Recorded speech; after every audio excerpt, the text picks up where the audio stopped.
Assalamualaikum warahmatullahi wabarakatuh. Sahabat JIH, kembali lagi di JIH Podcast dalam program Healthy Corner. Bersama saya Dr. Arum akan menemani sahabat JIH semuanya untuk membahas topik yaitu terkait drama di kursi dokter gigi. Narasumber pada kesempatan kali ini yaitu Dr. Mirza Mangku Anom, SPKG. Beliau merupakan dokter gigi, spesialis konservasi gigi di Rumah Sakit JIH Yogyakarta, terkenal dengan dental estetik dan juga keahlian khusus di bidang saluran gigi akar, tambal gigi, veneer, dan bleaching. Mungkin sahabat JIH juga sudah tidak asing dengan nama Dr. Mirza ya, mungkin beberapa ada juga yang follower Dr. Mirza. Langsung aja kita sapa dulu Dr. Mirza. Dokter, selamat siang dok. Selamat siang Dr. Arum. Bagaimana kabarnya dokter? Alhamdulillah. Tadi habis praktek ya dok ya? Betul. Oke, langsung ke sini ya dok ya. Oke. Dr. Mirza, kali ini kita akan membahas terkait drama di kursi dokter gigi gitu ya dok. Kita juga udah merangkum beberapa pertanyaan tentang awam sih dok. Sebenarnya pertanyaannya ya dok, beberapa ada yang dari sahabat JIH, juga beberapa dari kami. Kalau ditanya jujurin dok, sebenarnya saya pribadi pun juga mungkin lebih sering datang ke spa atau ke klinik kecantikan dok dibandingkan ke dokter gigi. Apalagi sebelum sakit gigi gitu dok. Nah, sebenarnya kenapa sih dok kita harus peduli dengan gigi kita sebelum terjadi sakit gigi itu sendiri dokter? Oke, jadi gigi itu memang hal yang belum dianggap terlalu penting ya. Tapi kalau udah sakit gigi jadi penting banget. Karena sakit gigi itu hawanya orang jadi nggak nyaman, jadi gampang marah, orang di sekitarnya jadi terganggu gitu ya. Jadi kenapa harus aware? Karena perlu kita pahami bahwa nutrisi yang kita masukkan ke dalam tubuh itu jalur pertamanya adalah dari mulut, dan saluran pencernaan itu menerima makanan yang sudah dikunyah di dalam mulut. Itu artinya kesehatan gigi, kesehatan mulut ya, itu penting banget karena itu bisa mengganggu. Yang kedua, sekarang eranya adalah mahkota wanita itu sekarang sudah turun ke gigi. Karena kalau zaman dulu orang rambut, iya, iya betul. Tapi sekarang banyak wanita yang mungkin muslimah gitu sudah berhijab gitu, atau yang tidak Islam sudah menggunakan topi, pakai slayer, pakai dan sebagainya. Dan yang pertama kali kalau kita ketemu dengan seseorang itu pertama eye contact, kita akan bicara dengan orang itu melalui kontak matanya. Lalu yang kedua, kita secara tidak disadari kita akan melihat ke struktur wajahnya, diantaranya adalah gigi. Jadi kalau ada problem di gigi, selain bikin sakit, nggak nyaman, susah makan, ini juga membuat penampilan jadi kurang menarik atau kurang optimal. Iya, baik. Jadi memang apalagi kalau giginya berlubang gitu ya dok, terutama di bagian yang depan gitu ya dok. Nah dok, kalau gigi yang berlubang, sebenarnya kan ada pasien yang gigi berlubang tapi tidak terasa nyeri, ada juga gigi berlubang terasa nyeri. Sebenarnya kenapa kita harus memeriksakan ketika gigi itu berlubang dok, walaupun tanpa ada rasanya nyeri dokter? Baik, jadi gigi berlubang itu tidak serta-merta langsung menjadi nyeri. Gigi berlubang itu, sahabat JIH, dia pertamanya pasti dari kecil dulu, dari lapisan terluar dulu, dan dari tidak sakit dulu. Lama-lama kalau dibiarkan, ini akan semakin dalam, semakin luas, dan semakin membuat rasa menjadi tidak nyaman atau nyeri.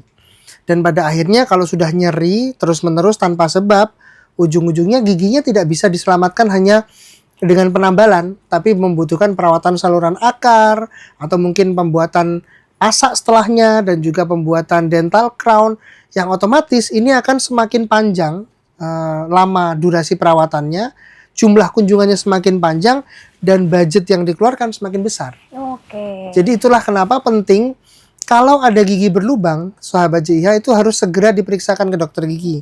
Caranya gampang untuk mengetahui ada masalah atau tidak. Pertama, jika tidak ada makanan sering nyelip di titik tertentu, artinya kalau makan itu nggak pernah nyelip gitu ya. Terus tiba-tiba kok jadi sering nyelip di bagian-bagian tertentu, ya lokasi-lokasi, dan itu terus. Nah ini sudah mulai harus dicurigai bahwa adanya gigi berlubang di sana.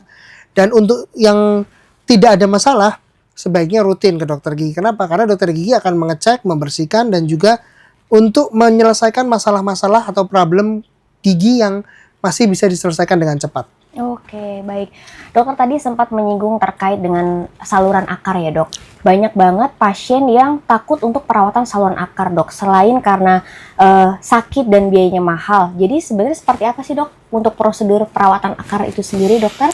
Ya, jadi perawatan akar itu adalah kondisi perawatan yang diperlukan pada gigi yang sudah berlubang atau rusak mengenai ke bagian persarafan gigi. Jadi gigi itu ada lapisan terluar namanya email, lapisan di bawahnya namanya dentin, dan lapisan di dalamnya lagi itu namanya pulpa. Nah, problem yang sudah mengenai pulpa, ciri-cirinya adalah pasien mengeluhkan sakit pada giginya. Lalu tanpa sebab dia artinya lagi nggak makan, lagi nggak ngapa-ngapain, tiba-tiba kok ada terasa linu ya. Itu kemungkinan dia sudah kena ke bagian pulpa. Dan kalau sudah kena ke bagian pulpa, betul kata Dokter Arum, ini diperlukan perawatan saluran akar. Nah, perawatan saluran akar itu intinya adalah bagian persarafan gigi itu diambil, bukan giginya. Jadi bagian persarafan giginya diambil, lalu diganti dengan material sintetik yang organik juga ada, ditaruh di dalam saluran akar yang tadi kita ambil tadi, dan kemudian giginya kembali dilakukan penambalan, dental crown dan lain sebagainya. Jadi problemnya dibagi menjadi dua. Kalau hanya lubang, itu bisa selesaikan dengan tambalan dan crown. Tapi kalau sudah kena saraf, nah ini harus dirawat saluran akar. Dan ini mayoritas dikerjakan dalam beberapa kali kunjungan. Idealnya sih mungkin berkisar antara 2-3 kali kunjungan. Tapi sahabat JIH tenang saja, di JIH kami sudah menyediakan layanan single visit root canal treatment. Jadi bisa selesai PSA pada pada 1 kali kunjungan itu aja. Oke, jadi gitu ya sahabat JIH ya terkait perawatan saluran akar. Kita next untuk terkait dengan veneer atau bleaching, Dok. Sekarang kan banyak banget ya, Dok, ya sedang naik daun. Tadi yang seperti kata dokter bilang gitu kan, mahkota perempuan sekarang udah turun nih, mulai dari yang dari rambut sekarang udah turun ke bagian gigi. Nah, sebenarnya apa yang perlu prosedur sebelum veneer atau bleaching, Dok? Apa yang perlu sebelum memutuskan perawatan tersebut gitu? Apa yang perlu dipertimbangkan seperti itu, Dokter? Oke, bleaching itu artinya adalah mencerahkan. Jadi dia mencerahkan gigi pasien. Bleaching itu ada 2, internal dan eksternal. Jadi pertama harus dipastikan dulu, dan ini dokter gigi yang memastikan, warna giginya tuh gelap disebabkan karena apa? Ataukah karena masalah dari dalam giginya, atau dari faktor luar? Artinya dari makanan, minuman, rokok, kopi, teh, dan sebagainya. Kalau itu diagnosanya dan indikasinya tidak tegak dengan benar, otomatis menjadi salah treatmentnya. Jadi kalau sahabat JIH mengalami perubahan warna gigi yang semakin gelap, periksakan ke dokter gigi ya, dan ditentukan ini apakah problemnya dari dalam atau dari luar. Kalau dari luar, ini bisa dilakukan dengan bleaching. Ya, bleaching itu tujuannya mencerahkan warna gigi, tapi tidak merubah struktur dan bentuk anatomi giginya. Beda dengan veneers. Kalau veneers dia memberikan lapisan tipis, ya, ada laminasi lapisan tipis di permukaan gigi. Selain membuat warna gigi bisa berubah, dia juga bisa memperbaiki atau mengubah kontur atau bentuk anatomi dari giginya. Misalkan yang tadinya lebar bisa menjadi sempit, yang tadinya sempit jadi lebar, pendek jadi tinggi, tinggi jadi pendek. Dan ini sangat berkaitan dengan estetik, Dokter Arum. Misalkan pasien-pasien yang memiliki wajah kotak atau wajahnya lebar, lalu gigi-giginya kecil-kecil atau lurus-lurus panjang-panjang, tentu estetiknya menjadi kurang enak dilihat. Dia kurang matching gitu bahasanya ya. Jadi sebaiknya kalau pasien dengan gangguan atau kondisi estetik yang kurang pas pada permukaan giginya, itu bisa dilakukan dental veneer atau veneer. Nanti giginya dibentuk menjadi seperti golden standard wajahnya. Jadi ada perhitungannya dan ada teorinya. Seorang spesialis konservasi gigi mempelajari itu, estetik kompleks. Jadi ternyata wajahnya pasien dengan bentuk giginya ternyata nggak match nih secara teoritis. Ya kita buat match, giginya kita ubah bentuknya menjadi seperti ini, dan itu ada patternnya, ada patokannya. Jadi harus ditentukan dulu problemnya apa. Ataukah cuman dari dari gelap atau giginya nggak cerah, tapi nggak ada masalah di bentuk giginya. Kalau iya, jawabannya tentu bleaching. Tapi kalau ada masalah dengan bentuk giginya, dia pengen lebih panjang, dia pengen lebih estetik gitu ya. Nah, ini jawabannya adalah dental veneer. Veneer gitu ya dok. Baik, mungkin benang merahnya untuk sahabat JIH adalah datang ke dokter konservasi gigi yang tepat gitu ya dok, sehingga tidak salah dalam menentukan diagnosa, tepat dalam segi estetik wajahnya juga tepat seperti itu ya dok. Betul. Dan sayangnya beberapa pasien juga mungkin ada yang gak sabar atau yang self diagnose nih dok. Contohnya gitu seperti mereka memilih pasta gigi untuk yang pemutih aja deh, kan sama-sama bisa bikin pemutih gitu kan, sama-sama bikin putih. Nah sebenarnya itu mitos atau fakta sih dokter? 100% mitos. Mitos ya dok. Jadi tapi nggak salah karena sikat gigi dengan pasta gigi yang berfluoride itu adalah yang penting buat kita di Indonesia, ya.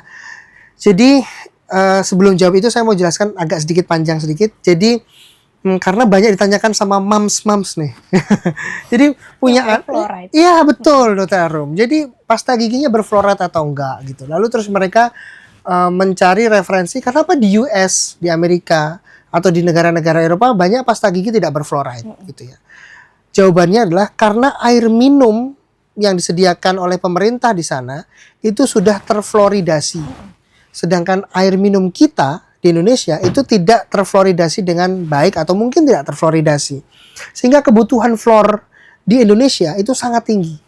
Terbukti kalau dilihat dari persentasenya, angka karies atau gigi berlubang di Indonesia itu masih cukup tinggi. Ya, jadi sekitar 90% kalau nggak salah kemarin data dari Kemenkes itu. Jadi gigi berlubang itu masih tinggi dan gigi berlubang erat kaitannya dengan kekurangan fluoride atau kekurangannya kandungan fluoride dalam gigi kita, dalam pasta gigi yang digunakan. Itu dulu. Jadi harus dibenahi dulu bahwa Indonesia ini, kita selama hidup di Indonesia kita butuh pasta gigi berfluoride. Kecuali orang-orang yang memang secara spesifik alergi terhadap fluoride. Dan itu harus proven, dibuktikan secara medis ke dokter untuk dicek apakah memang, bukan ke dokter gigi ya, ke dokter imunologi ya kalau nggak salah ya, bagian untuk ngecek adanya alergi atau tidak itu. Jadi dicek apakah dia benar-benar alergi fluoride atau tidak. Tidak bisa dengan kayaknya saya alergi deh. Alergi itu nggak bisa self diagnose ya. Apapun itu nggak bisa self diagnose. Dan ke pertanyaan Dr. Arum tadi, pasta gigi yang bisa memutihkan. Saya sering ditanya kayak gitu dok, dan saya selalu jawab, bahan untuk memutihkan gigi, bleaching, itu yang sering beredar saat ini namanya hidrogen peroksida, bahan aktifnya ya. Itu bahan yang cukup berbahaya jika digunakan sembarangan. Itulah kenapa harus dikerjakan oleh dokter gigi yang memang sudah punya kompetensi untuk itu.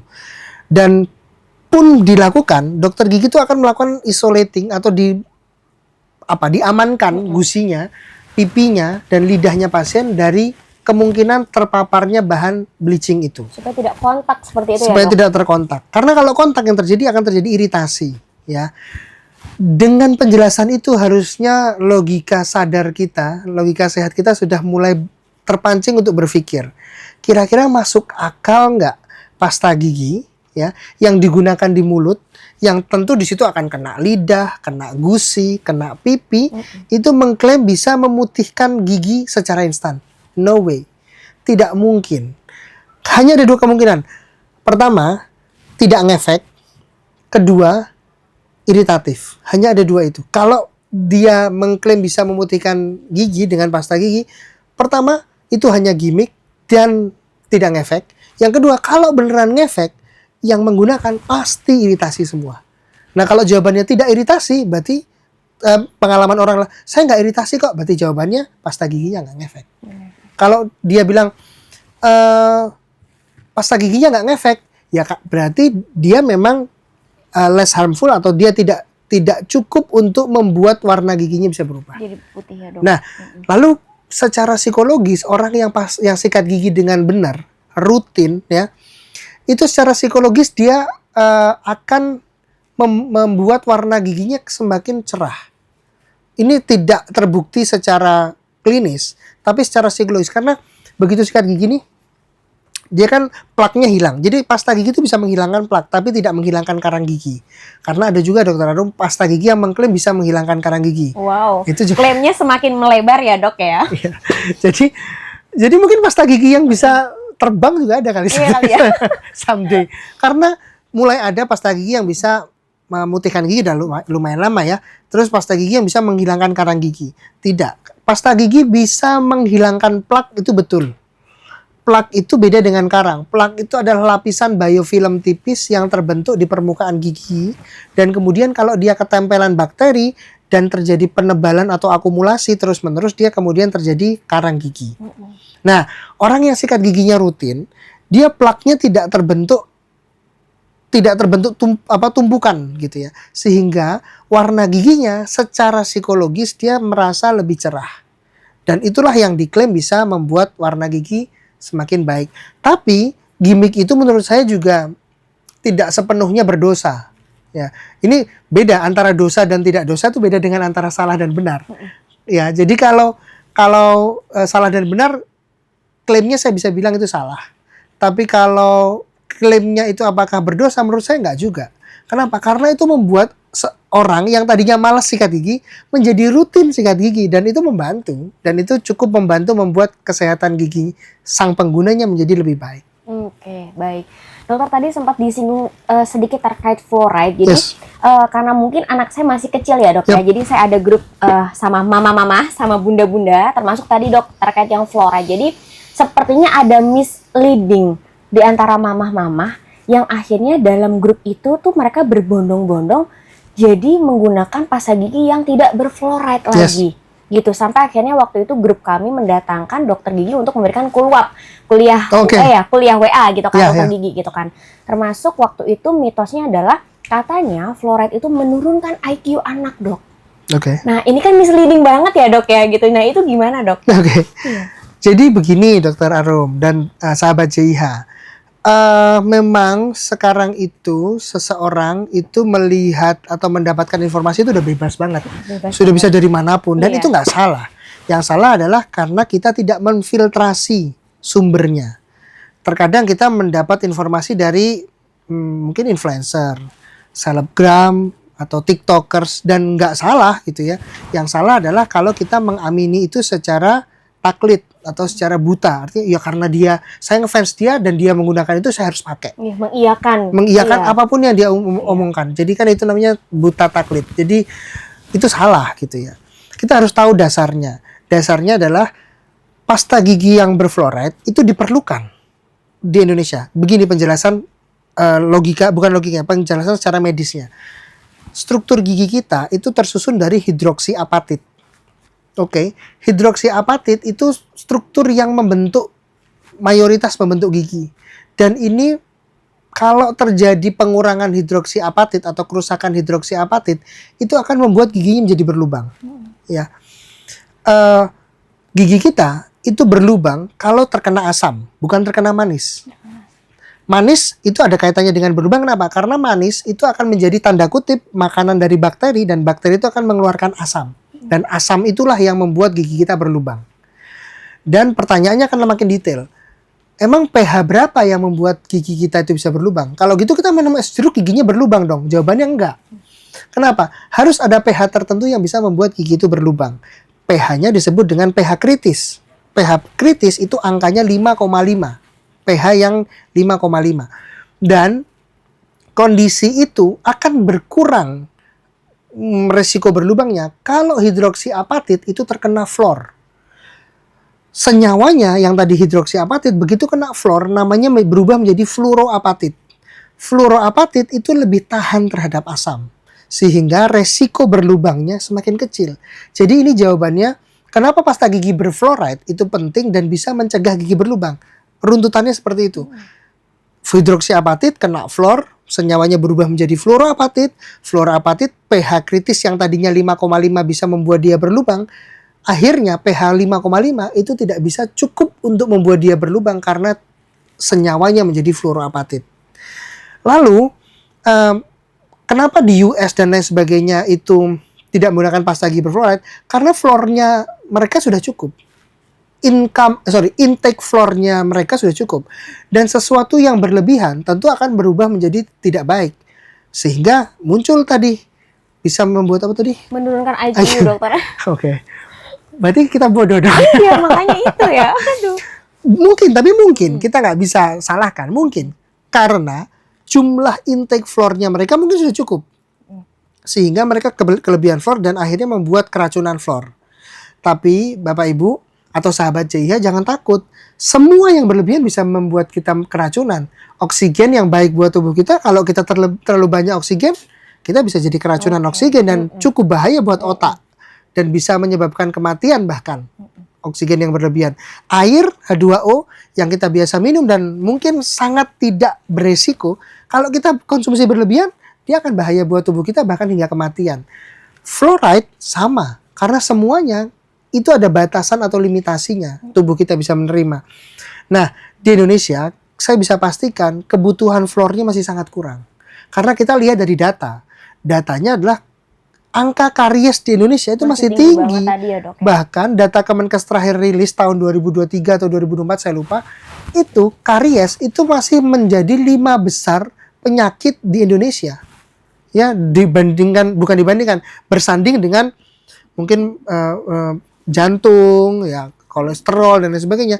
Karies atau gigi berlubang itu masuk dalam top 5 itu, dan itu artinya kondisi kita masih sangat butuh fluoride. Nah, itu dia. Jadi gitu ya sahabat JIH ya.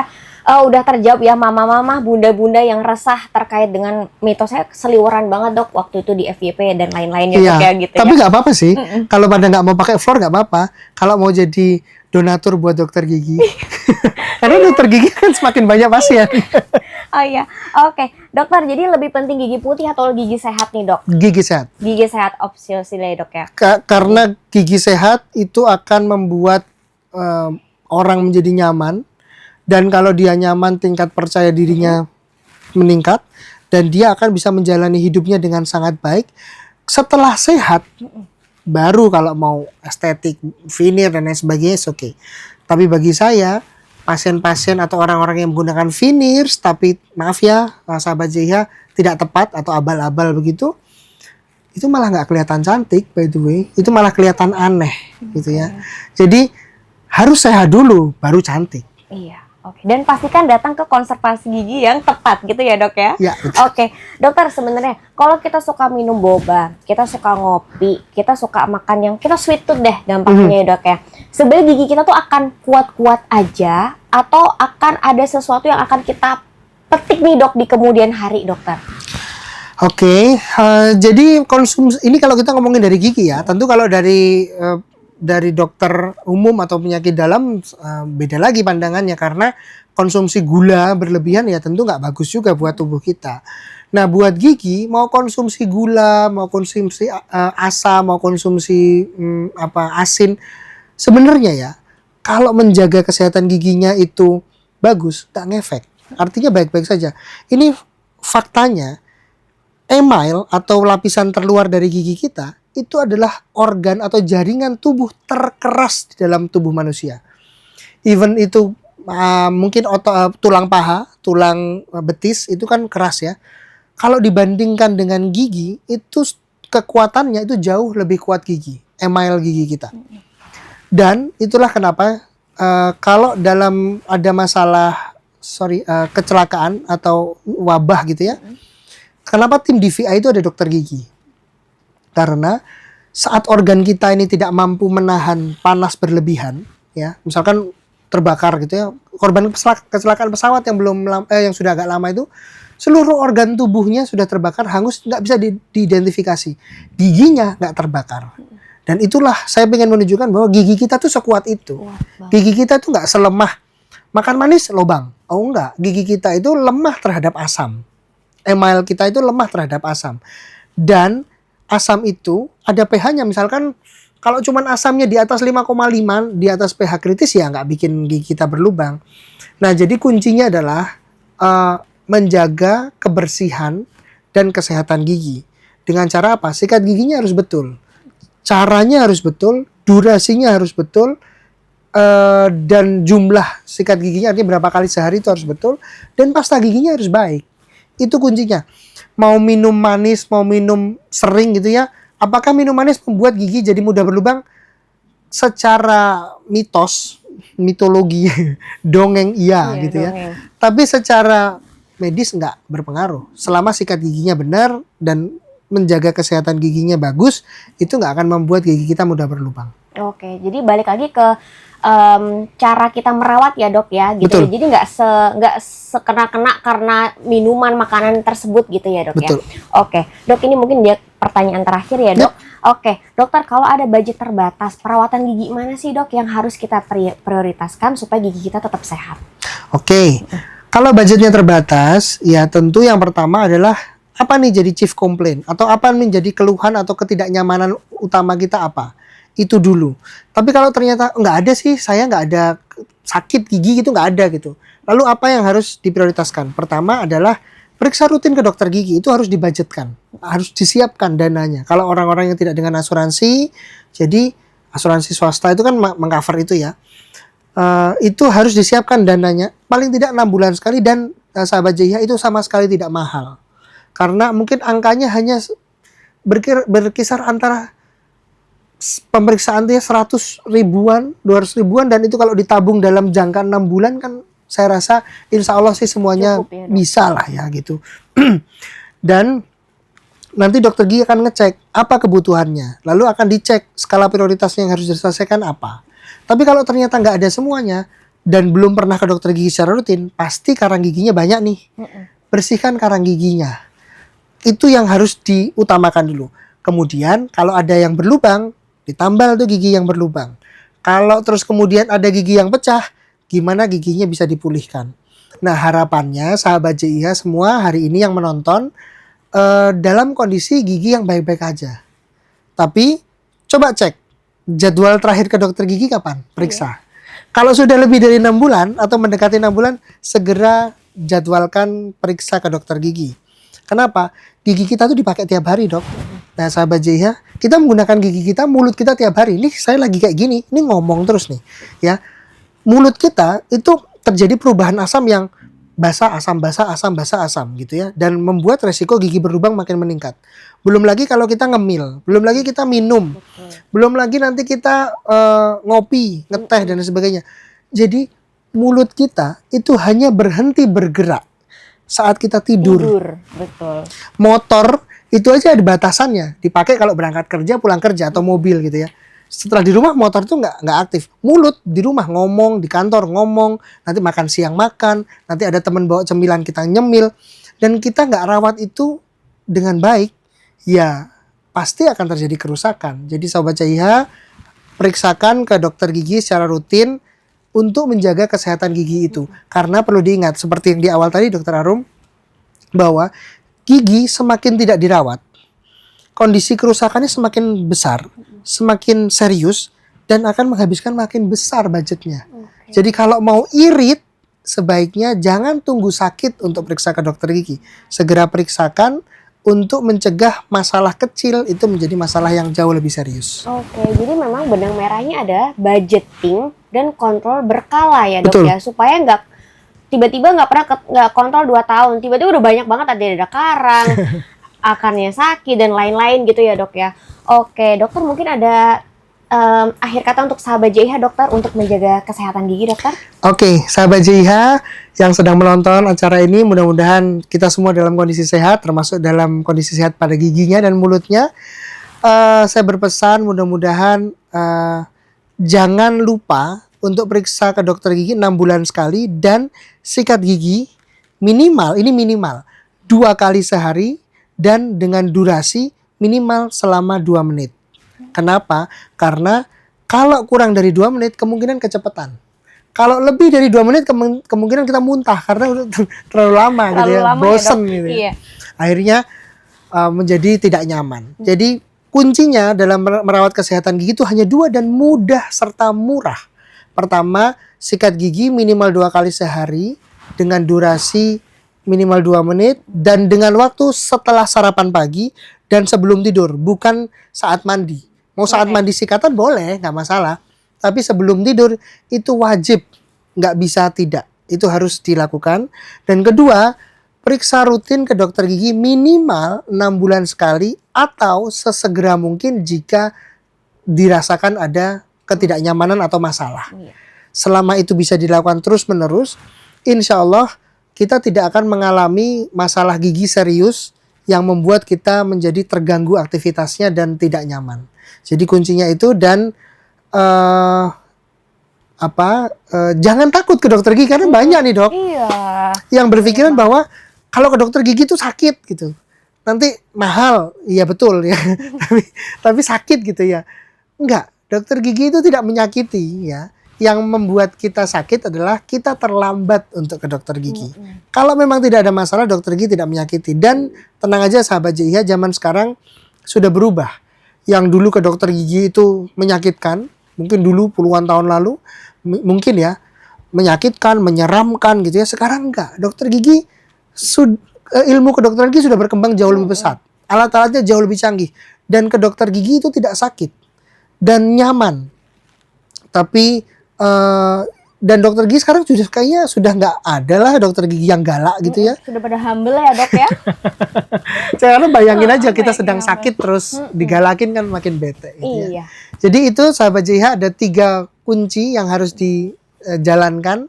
2 kunci utama dan 1 kunci yang kalau memang udah butuh ke dokter gigi jangan takut ke dokter gigi. Di rumah sakit JIH itu sudah banyak spesialistiknya, itu lengkap gitu ya. Mungkin salah satu rumah sakit yang terlengkap spesialistiknya dan terbanyak mungkin karena banyak banget spesialistik di dokter gigi di JIH itu cukup banyak gitu ya. Jadi sahabat JIH bisa periksa ke dokter gigi di JIH, sesuaikan dengan jamnya yang bisa dan sesuaikan dengan dokter siapa yang merasa nyaman. Oke, jadi jasa JIH itu dia tadi beberapa penjelasan terkait dengan kesehatan gigi. Terima kasih sekali lagi Dokter Mirza sudah menyempatkan waktu, sudah berkenan hadir untuk menyapa sahabat JIH dan memberikan edukasi-edukasi. Semoga wawasan kita semakin terbuka lagi, dari yang tahu jadi lebih tahu, dari yang tidak tahu jadi tahu. Ya seperti itu, kita tutup dulu ya dok. Ya, wassalamualaikum warahmatullahi wabarakatuh. Sampai ketemu lagi sahabat JIH.